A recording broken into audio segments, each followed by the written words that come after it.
خرجت أزمة المياه عن حدها المعهود بارتفاع أسعار الوايتات بصورة شكاها المواطنون، حيث تجاوز سعر الوايت 2003 و4000 ريال، ما يدفع أصحاب الوايتات إلى ملء الوايتات بضعف كميات المياه المعتادة، الأمر الذي يتسبب في ازدحام شديد بالإضافة إلى تزايد الطلب عليها.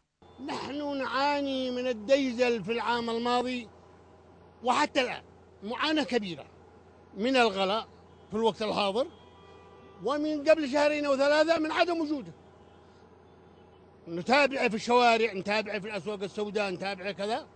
إحنا قلنا عجي هذا حكومة إنقاذ وطني أدت لنا المصايب أكبر من هذا.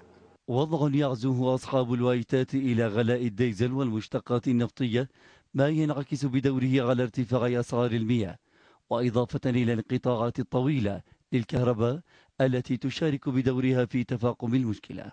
يعني يقول لك الديزل غالي، يبيع دحين بسعر الديزل، وإذا باع بسعر الكهرباء عنده يعني سعر رخيص، ما أدري أنا كيف يعني والله. المواطنون يقولون أن سعر الوايت الماء أصبح الآن فوق قدرة المواطن في ظل حاجة متزايدة له. المشروع ما يجيش إلا يعني في شهر يمكن إلى مرة، ولا ما بينسونا خالص.